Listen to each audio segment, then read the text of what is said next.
morning and welcome to Rising. We have a pretty good show for you today, and we're excited to tell you all about it. Briahna, hello. Hello, Robby. What are we talking about? I think it might be even a little better than pretty good, Robby. Okay, I stand corrected.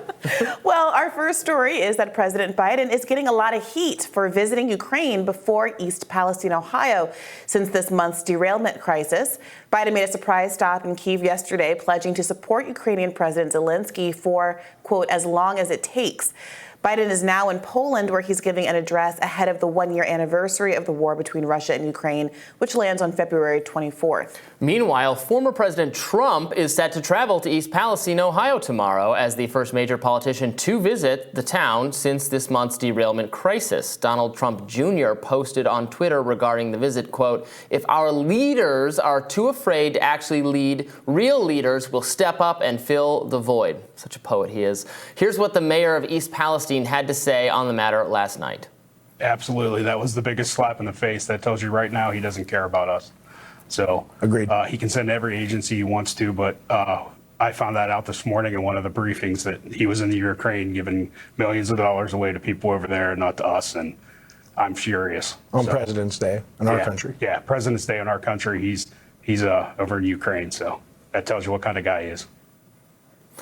I mean, I think you have to hand it to this mayor and understand what Trump's doing here is pretty smart. The optics are just terrible that Biden is spending this time abroad with greater concern for the plight of the people in Ukraine, which is not to say it isn't a plight, and we're being very generous with our support.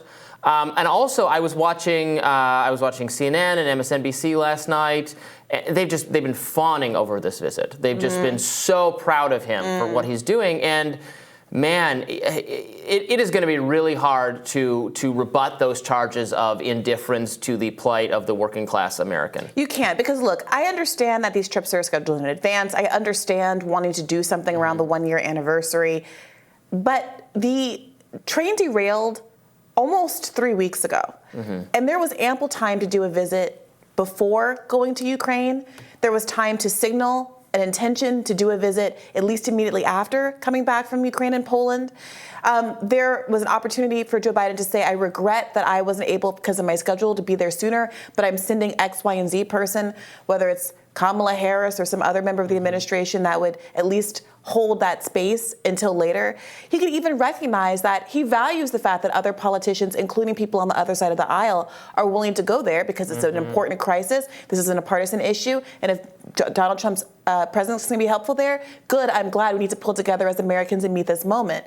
But this kind of void that he's created where he's on the other side of the world and there are people in East Palestine articulating their desire for his presence and arguing that it's not just that he's not here, but that the response hasn't been sufficient, that the FEMA response hasn't been sufficient, that they've been being told mixed messages by the EPA that they feel like they can't trust. All of that together is, I think, concretizing a narrative that was pre-existing, that the government is insufficient and, from a conservative point of view, not worth having at all. And while these things, the diplomatic visits, are scheduled in advance, you can change them. We didn't. Blinken decided not to visit after the spy balloon shenanigans. Biden, frankly, usually has better political instincts than this. The fatal mistake of the Hillary Clinton campaign was not visiting states like Pennsylvania, Michigan, Ohio, et cetera, enough. Particularly Pennsylvania and Michigan. And here he is. This is an opportunity to visit a Rust Belt working class, deeply red, but a different kind of red than people who were in a Democratic coalition before. And by the way, it's not just about pulling votes in this particular town. I mean, the town has 5,000 people in it. They're important because they're lives that are being affected by a horrible crisis, not for electoral reasons, but the whole country is looking. And it's about what he's modeling, what his expectations and priorities are that he's modeling here. And we know, moreover, look, I have a lot of criticisms for Biden, but he's good in these kind of situations. Shaking hands, talking to people empathetically, relating his own experiences, talking about his own, roots in a working class, blue collar, Rust Belt part of the country. Donald Trump is not great one-on-one in these kind of situations. You know, he's a germaphobe. You can tell that he doesn't really want to touch people. He's entertaining. Sure, yes, absolutely. Yes. But in the interpersonal, so if they were both there, if they both had a chance to, you know, have that personal experience with the people affected, I think it would inure to Biden's benefit. So again, it's just another reason why it's frustrating that at this point, at least, he hasn't taken advantage of that. Well, let's take a listen to what former President Trump had to say. And even now you have a president going to Ukraine, and you have people in Ohio that are in desperate need of help. And I was very proud to say that I announced I was going to Ohio. You know, FEMA said we're not going to give them anything. The Biden administration said we're not going to give them anything. And then I announced I'm going. Please sit down. Yeah, go ahead, sit. We'll be here for a while. What do we have to do? What do we have to do? But they weren't going to get anything from FEMA. They weren't going to get anything from anybody. And then I announced I'm going. And FEMA said, oh, we'll give you whatever you want. Everybody's throwing it at them now. And you know what? I'm happy about that. That's good. We're going to go on Wednesday. But as soon as we announced we were going, the money started rolling in. But it's not supposed to be that way, is it? Yeah, so my understanding now is FEMA is sending a team. There was some question of whether that was going to happen previously. My reading of the situation, I could be wrong, but my reading of it is that it was a genuine question about whether FEMA would make a positive difference. And also, I frankly don't want to shift the responsibility of dealing with this crisis from an amorphous federal agency, from the train company to an amorphous federal agency. The train company is responsible. They should make right with anyone who is harmed by this, with any pollution that results from it, with any people who have to leave their homes or later medical conditions. They're responsible. You do the mistake, you make up for it. So I think what Trump is kind of capitalizing on and pointing to is that apparently just hours after saying that he did not expect FEMA to show up in East Palestine, Ohio Governor Mike DeWine then confirmed that the FEMA would show up, and that is being read as kind of a flip-flop that was provoked by Donald Trump. That's how he's characterizing it at the very least. Apparently, previously they had said that FEMA doesn't typically show up where the issue is, here's what, although FEMA is synonymous with disaster support, they're most typically involved with disasters where there is tremendous home or property damage, as opposed to this kind of more environmental damage. And if the people need money, they need money. They don't need federal agent, what are the, if they need support, financial support, they need to be made whole. It's different than mopping up an oil spill or something like that. Right. I mean, or maybe there's, it's not putting people in trailers because their home has been destroyed by a tornado or a hurricane or something like that. Their city is intact. The question is whether or not it's safe for them to be there. So ostensibly, I suppose, the EPA is there testing, and there's questions about what are they testing for? Are they testing comprehensively enough? Can they really know at this time that even if the water table is fine now, that it's going to continue to be that way? We've all seen the videos of people throwing objects into a creek and seeing the kind of oil slick rainbow emerge around it in a way that's very concerning for people who are being asked to consume that water. I saw a video of I don't know if it was that figure, the mayor, but it was, I feel like it was a fire chief, some other public, there's a group of people all drinking the water. They get in a glass of water because the EPA says it's safe. So. Yeah, it's giving very Flint Obama vibes. and Flint vibes. Yeah. By the way, there has apparently been some really interesting coalition building between Mothers of Flint and Mothers of East Palestine.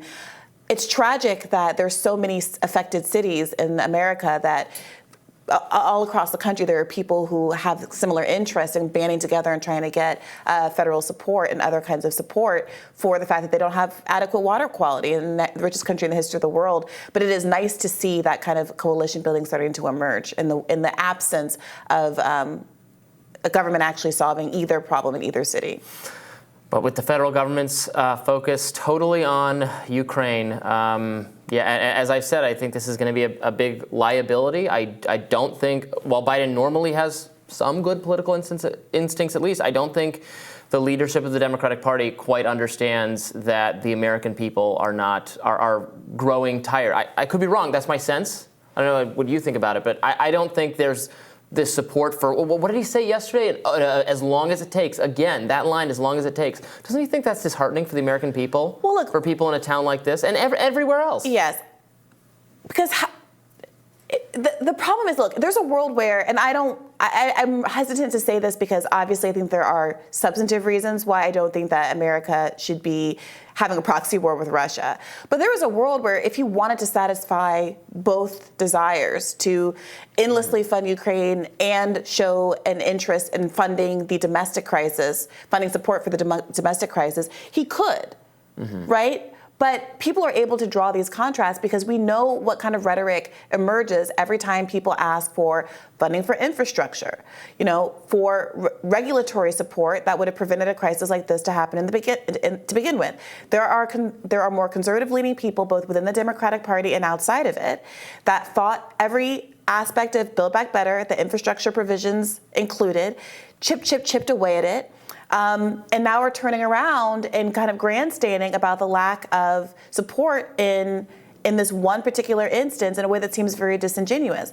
And instead of basically ceding that ground and going to Ukraine and to Poland, this could be a moment where Joe Biden and the Democrats re-articulate the value and importance for having infrastructure projects, for maintaining the integrity of the American roads, bridges, electric infrastructure, et cetera. We had the crisis in Texas, what was that, last winter, where millions of people were without heat in the winter. People were dying. Families were freezing. It was horrible. These are the kind of moments where the Democratic Party should say, I know that there's this this adage that the worst thing for an American to hear is I'm the government and I'm here to help you. That's the thing that conservatives love to say. But literally, the entirety of Fox News and the conservative media institution is screaming, why isn't the government here to help? And this could be an opportunity for Democrats to explain why it is that you should fund the government. And instead, they're wasting it. They're just squandering it on this Ukraine stuff. And it's not clear to me why. Or it would be fitting for Republicans to do some self-reflection that they're just using this moment. Do you really believe what you're saying, or are you just using this moment to hammer Democrats? Because they clearly are. I'm not that mad at it because I think that people of East Palestine deserve the megaphone that some of these conservative channels, Fox News, Tucker Carlson, are giving them right now. I think they deserve it. I just hope that they're not getting played. No. Well, we'll find out about that, and I'll tell you what's on my radar coming up next. Stay with us.